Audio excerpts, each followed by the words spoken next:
Bonjour à toi cher spectateur, Blindspotting de Carlos Lopez Estrada avait l'air d'être tout simplement un film passionnant. Que ce soit par le biais de son sujet, par le biais de ses acteurs qui sont à la fois les scénaristes, des musiciens et des comiques américains très importants pour la scène, que ce soit par le biais de son passage à Deauville qui a été très marquant et qui a laissé une trace indélébile visiblement dans l'esprit des spectateurs, tout ce qui entourait ce film avait l'air d'être juste complètement fou. Le résumé pour faire simple, Miles et Collins sont deux branleurs de première, des vrais tirs au flanc, mais qui cherchent à se ranger dans le bon chemin. Après 2 mois de prison, Collins sort avec la ferme intention de faire le bien. Et 11 mois plus tard, alors qu'il lui reste 3 jours avant sa liberté après conditionnelle, voyons si les choses vont déraper. Et il faut bien avouer qu'autant dans la forme que dans le fond, Blindspotting est une œuvre assez fascinante. C'est pas un film qui est parfait, c'est pas un film qui est exceptionnel, c'est pas un film qui enchantera tout le monde, mais c'est un film qui porte en lui quelque chose de très juste et de très simple. C'est un film à caractère humain. Et les films à caractère humain, c'est parfois tout ce qui fait la force d'un très bon récit de cinéma. En plus de cela, on sent que c'est un film qui a été écrit avec le cœur, on sent que c'est un film qui est mis en scène avec une passion incommensurable pour l'être humain. C'est un film qui est drôle mais qui est également très dramatique, c'est un film qui est punchy et énergique mais également très doux et délicat lorsqu'il s'agit de parler avec sensibilité du contexte économique des États-Unis et du contexte social des États-Unis.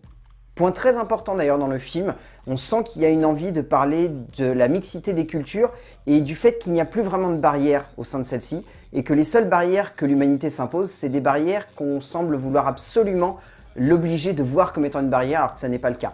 C'est génial de voir un film qui sait aussi bien mixer l'originalité et la simplicité. C'est peut-être tout simplement ça qui fait la force d'une œuvre qui se veut avant tout d'être humaine et avant tout d'être sensible. Livré au cœur d'un métrage un regard unique sur ce que l'homme a de plus touchant, soit une grande sincérité et une vérité humaniste qui fait sa plus grande force et forme en tant que personnage, est une chose qui demande à un cinéaste énormément de tact et de finesse, chose de plus en plus rare aujourd'hui. Pourtant, Carlos Lopez Estrada nous offre là une bien belle œuvre de 7e art, un délicat moment de poésie urbaine bien allumé et déjanté, qui se permet par là même d'être une sacrée claque de cinéma moderne, un film à l'énergie contagieuse et à la vivacité d'esprit aussi saisissante qu'évocatrice finalement d'un sens, tout ce qui fait à justesse d'un premier long métrage, totalement réussi. En termes d'écriture, c'est donc David Diggs et Rafael Casal qui s'y collent, les deux acteurs principaux. On sent que c'était un projet qui leur tenait à cœur. C'est pas forcément un film qui va vous sembler très ambitieux en termes de narration ou exceptionnel en termes de dramaturgie. C'est un film qui, en termes d'écriture, se veut d'être avant tout aussi simplissime mais jouissif que les deux personnages principaux. Au-delà de nous raconter l'histoire de deux mecs en galère, c'est avant tout l'histoire de deux mecs qui sont en sursis par rapport à leur contexte sociétal, mais également par rapport à leur besoin de voir constamment dans l'environnement qui les entoure une espèce de, je dirais pas victimisation, mais en tout cas de fatalité qui est obligatoire. Et par le biais de tout ça, par le biais de cette envie de vouloir absolument brasser toutes ces thématiques, tous ces enjeux, on sent que les deux scénaristes, ils ont envie de raconter une seule chose. Que l'être humain aujourd'hui, la seule fatalité qu'il peut voir dans son destin ou dans son regard vers le monde, c'est la fatalité qu'il s'inflige et non la fatalité qui est obligatoire. C'est assez génial de voir ça parce que, au sein d'une thématique qui pourrait sembler très anecdotique, se développe alors tout un ensemble de métaphores, de réflexions et de logiques presque qui sont inhérentes à chaque scénario et que très peu d'auteurs arrivent à, on va dire, mettre en forme ou en tout cas réussir à juxtaposer au sein de tout plein d'éléments et de retournements de cinéma qui ne sont pas toujours nécessaires ou obligatoires mais qui là deviennent un puzzle cohérent et évident pour le spectateur. Et on sent que David Diggs et Rafael Casal, c'est ça qu'ils veulent faire sentir aux spectateurs tout du long de leur scénario. Casal et Diggs sont deux sacrés numéros du cinéma et de la scène musicale et artistique américaine.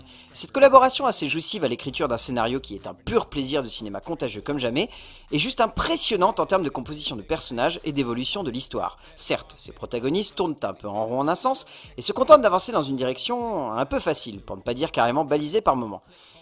Mais d'un autre point de vue, c'est un peu ce qu'est la vie, et celle qu'ils mènent tous les deux est assez déjantée pour ne pas avoir en plus besoin de rajouter une base dramatique qui parte un peu trop en live finalement. En termes de mise en scène, Carlos Lopez Estrada, ce que j'ai trouvé très intéressant, c'est que c'est un mec qui vient du monde du clip, et on sent qu'avec ça, il a réussi à comprendre comment gérer le rythme au sein de son film. C'est pas pour autant que je dirais que le film n'est pas bourré de défauts, il y a plein de petits défauts, on va dire un peu clipesques. C'est inhérent au montage et à la manière de créer des liens entre les différentes séquences. Pour autant, ça n'en fait pas pour autant un métrage qui manque de nouveautés. C'est un long métrage qui arrive à se différencier de la plupart des films qui parlent de la société américaine et des minorités. Ça arrive à se démarquer par le biais d'un seul élément, je trouve. C'est le regard que porte Carlos López Estrada sur ces différents personnages. À aucun moment il les regarde avec un espèce d'œil divin, entre guillemets, ou un regard de cinéaste. C'est comme si on était quelqu'un qui suivait ces deux mecs, qui passait son temps à squatter avec eux et qui, je dirais pas se contenterait de les mater, mais en tout cas se laisserait porter par leur voyage et chercherait simplement à comprendre pourquoi ces deux mecs-là sont intéressants à suivre. Et c'est par le biais quasiment uniquement de ça que je trouve que le cinéaste arrive à développer tout un ensemble de cadres, de plans et d'enchaînements de séquences qui, s'ils peuvent paraître clippés, ce qui n'est pas forcément très juste, sont en tout cas fascinants et arrivent à créer une immersion qui est vraiment forte pour le spectateur. López Estrada parvient à livrer, au travers de cette première longue réalisation, une œuvre qui tient largement la route, et qui, bien au-delà de cela, parvient à être un magnifique pamphlet sociétal et économique autour de la ville de Oakland, mais également autour de la situation de ses deux protagonistes. Le cinéaste réussit à transcender quelque chose de simple, mais de finalement essentiel à la construction d'une œuvre de cinéma, soit une base émotionnelle qui se ressent dans chaque plan, et qui permet à un tout dramatique de largement tenir la route, et de ne pas se limiter, comme évoqué avant, à de simples petits choix pas toujours bien sentis, mais en un sens assez nécessaires. En termes de casting, je trouve pas forcément qu'il y ait beaucoup d'acteurs qui arrivent à ressortir. Il y a deux actrices que j'ai trouvées très marquantes. C'est Janina Gavankar et Jasmine Cephas-Jones, qui jouent respectivement les deux copines des deux personnages principaux, qui sont tout simplement excellentes. Elles ont des rôles qui sont pas forcément hyper présents à l'écran, mais ça marche du tonnerre. Et après, il y a les deux acteurs principaux, qui sont donc également les deux scénaristes, et qui sont de vraies révélations, je trouve. Diggs et Cavill sont vraiment géniaux dans les deux personnages principaux, parvenant à livrer des interprétations drôles et décalées qui parviennent à rendre le tout détonnant et qui transcendent totalement leur personnage. Au bout du compte, Blindspotting est une œuvre extrêmement étonnante, extrêmement surprenante, extrêmement entraînante et assez jouissive à mater. C'est un plaisir un petit peu coupable de cinéma parce que c'est pas forcément une œuvre totalement réussie, mais c'est une œuvre qui a quelque chose en elle qui est extrêmement humain, extrêmement savoureux, extrêmement intense. C'est peut-être tout ça qu'il faut à une œuvre de cinéma pour dépasser son simple stade d'œuvre anecdotique et devenir un film vraiment marquant pour le spectateur. Et Blindspotting de Carlos López Estrada représente totalement ça pour moi, et c'est pour ça que j'ai envie de vous le conseiller vraiment de le voir en salle. Malheureusement, il y a très peu de cinéma qui se risquent à le passer, mais si vous en trouvez un pas loin de chez vous, foncez, vous ne le regretterez pas.